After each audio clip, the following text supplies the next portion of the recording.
நன்றி உரை தேவையில்லை. அதை யார் உதயகுமார் அவர்களே செஞ்சு முடிச்சிட்டாரு.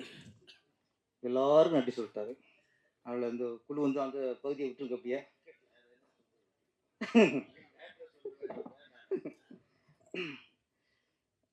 ராசி அளப்பன் அண்ணன் வந்து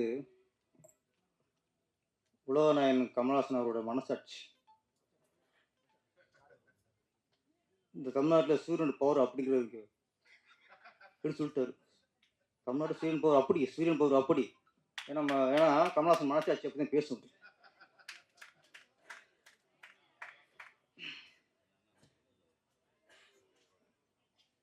மங்களநாதன் குருக்கள் அவர்கள் இந்த நிகழ்ச்சிக்கு நான் உதயகுமார் அவர்கள்லாம் அதுக்கு அவர் ஒரு முக்கிய காரணம். ஒரு விஷயத்த நம்ம சொல்லி ஆகணும். மங்களநாதன் குருக்கள் அவர்கள் இதுவரைக்கும் என்னை பொறுத்த வரைக்கும் ஒரு 1000 படத்துக்கு பூஜை போட்டிருப்பார்.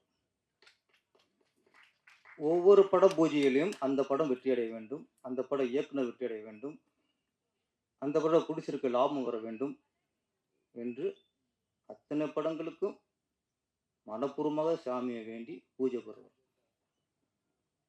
இன்னைக்கு அவர் பையன் இந்த படத்துல ஒரு கதாநாயகனா நடிச்சிருக்கிறார். அப்போ அவரோட இத்தனை இயக்குநர்களை வாழ்த்தணும், இத்தனை ஹீரோக்களை வாழ்த்தணும், இத்தனை கதாநாயகிகளை வாழ்த்தணும். இன்னைக்கு நம்ம பையனை வாழ்த்துறதுக்கு ஆள் வர வேண்டும் என்று இந்த எண்ணம், அந்த எண்ணத்துக்கு தான் இத்தனை கூட்டம், இத்தனை ஒரு விஐபிகள்.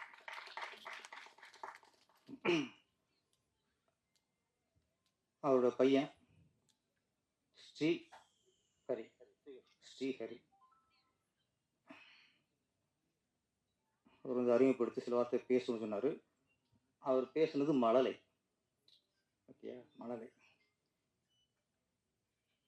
இவரை ஹீரோவா வச்சு படம் எடுக்கிற அந்த நல்ல எண்ணம், உயர்ந்த உள்ளம் எல்லா இயக்குக்கும் வந்திருக்கிறார். அது ரிஸ்க்கு சரியாக வருமா அவர் பயப்படுவாங்க.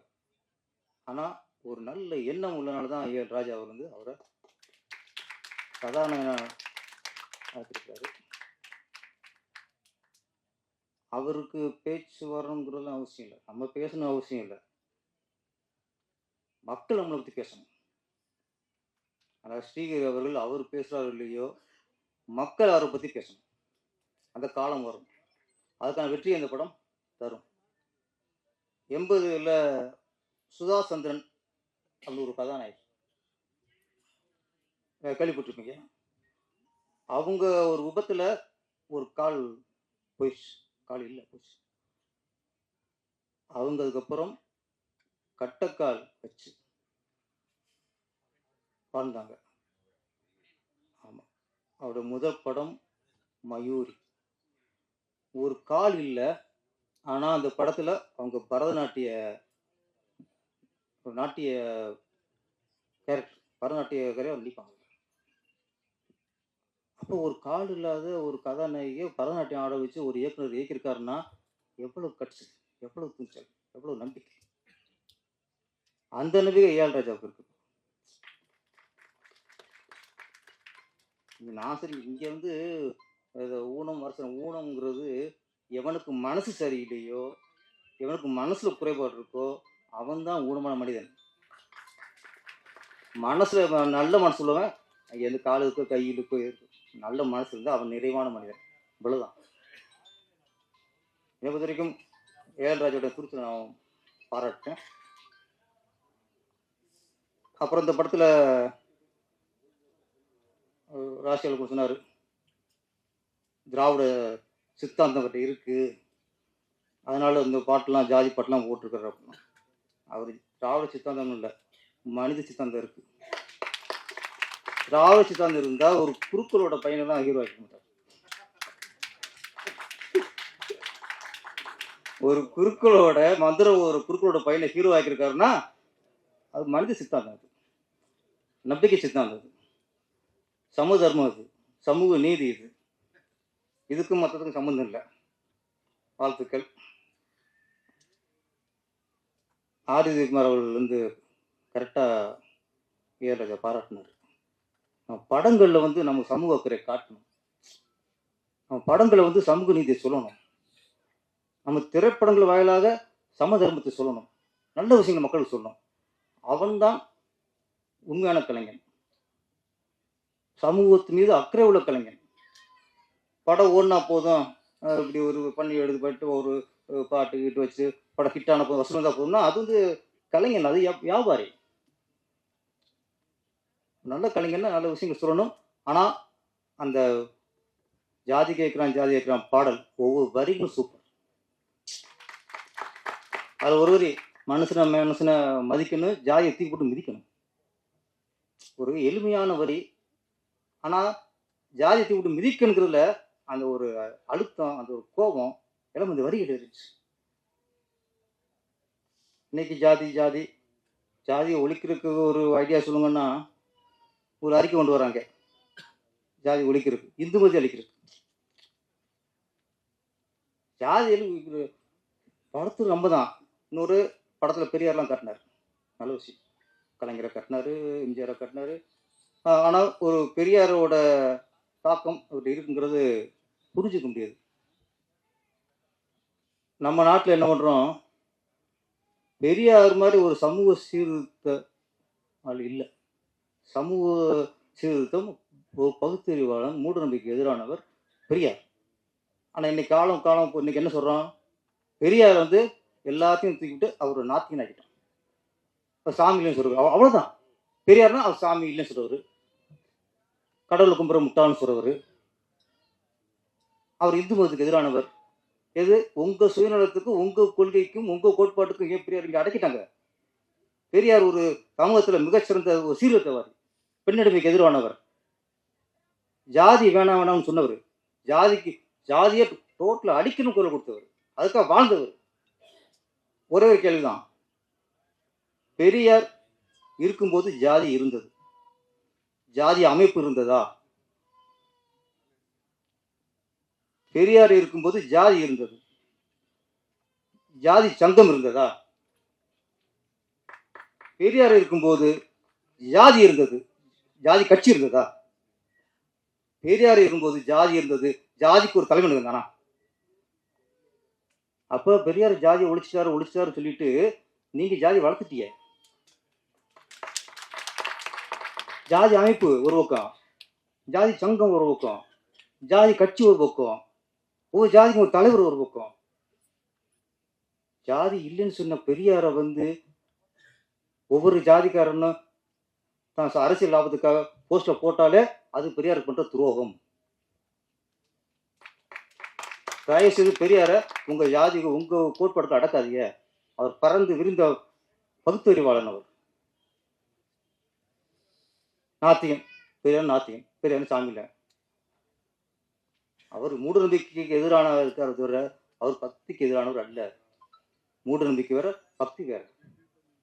மூட நம்பிக்கையில நம்ம மாட்டுக்கலாம், சாமி மாற்ற முடியாது, சாமி அழிக்க முடியாது. நம்ம பழக்க வழக்கங்கள், நம்ம வழிபாட்டு முறைகள்ல சரி இன்னைக்கு இருக்கு, இன்னைக்கும் ஒத்துக்கிறோம். இன்னைக்கு சில வழிபாடுகள்ல மூட நம்பிக்கைகள் இருக்கு, அதைத்தான் ஒழிக்கணும் தவிர ஜாதியெல்லாம் சாமி ஒழிக்க முடியாது.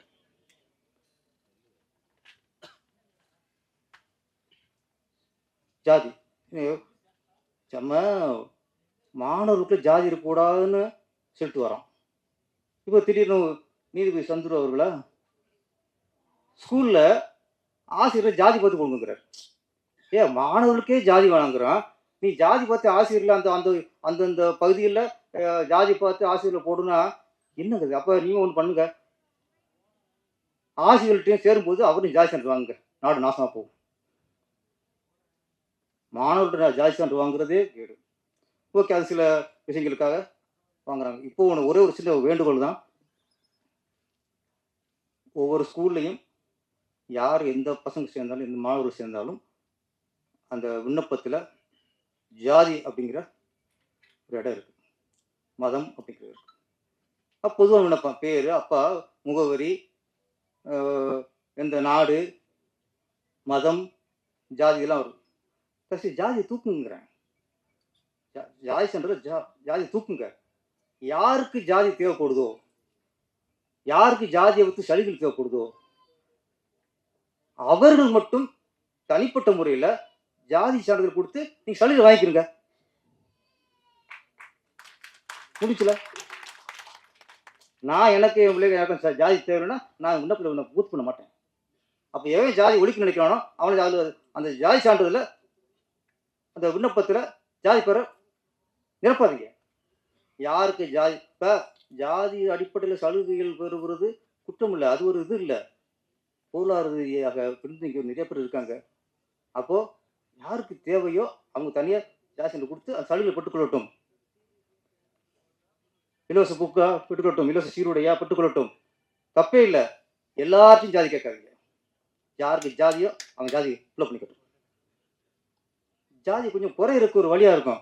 இப்போ இந்த ஆசிரியர்கிட்டையும் ஜாதியும் கேட்டால் எங்கேயும் முடியும். இப்போ மாணவர்கிட்டையும் ஜாதியை கேட்குறது, ஆசிரியர்கிட்டையும் ஜாதியை கேட்குறது. அப்போ இது மாதிரி எத்தனை படம் வந்தாலும் எப்படி ஜாதி ஒழிக்க முடியும்? திரைப்படத்துறை தான் ஆரம்ப காலத்திலிருந்தே ஜாதி ஒழிப்புக்கு குரல் கொடுக்குது. அரசியல் இல்லை, அரசியல் ஜாதி வளர்க்குது. ஓட்டுக்காக ஜாதி வளர்க்குது, ஓட்டுக்காக ஜாதி மக்கள் பிரிக்குது. எந்த பகுதியில் எந்த ஜாதி அதிகமாக இருக்கணும் அங்கே அவங்களுக்கு சீட்டு கொடுக்குறது. எப்படி ஜாதி ஒழியும்? நந்தனார்ல இருந்து எத்தனையோ படங்கள் இன்று வரைக்கும் ஜாதிக்கு எதிராக தமிழ் திரையுலகில் எடுத்துக்கிட்டு. இந்த சூரியனும் சூரியகாந்தியும் ஜாதிக்கு எதிரான படம். தமிழ்நாட்டில் ஜாதிக்கு எதிரான எத்தனையோ படங்கள் வந்த வரிசையில் இந்த சூரியனும் சூரியகாந்தியும் ஒரு ஜாதிக்கு எதிரான படம். இப்போ நாட்டில் ஒரு பெரிய ஒரு வெக்கக்கடை என்ன சொன்னா, யாரு ஜாதி வேணாங்கிறானோ அவனை வந்து ஜாதி வெறியன்றானுங்க. எவன் ஜாதி இருக்குங்கிறானோ அவனை சமூக நீதிங்கிறானுங்க. எப்படி பேச முடியும்? நான் இன்னைக்கு ஏஎல் ராஜா ஜாதி வேணாங்கிறாரு, ஜாதி எத்தி போட்டு மிதிங்கிறாரு. இவர் வந்து என்னன்னா ஜாதி வெறியன். ஏன் ஜாதி தான் ஒசத்தி, ஏன் ஜாதி தான் அப்படி ஜாதியை பேசுறவங்க ஜாதி வெறியன். முதல்ல சினிமாக்காரருக்குள்ள ஒரு உணர்வு அரசியல்வாதிக்கு வந்தாலே ஜாதி ஒழியும். யாரும் வேஷம் போடாதீங்க. எங்களுக்குள்ள உணர்வு வேதம் புதிது இல்லையா? பாலு தேவர் அப்படிம்பாரு சத்யராஜ். இந்த பையன் கேட்பான், பாலுங்கிறது உங்க பேரு, தேவருங்கிறது நீங்க வாங்க பட்டமா? ஒரு அறை. அதோட என்ன சொல்ல முடியும் ஒரு கலைஞன்? இதுவே எத்தனை விஷயங்கள் உன்னார் தம்பியில பார்த்து சொல்லலையா?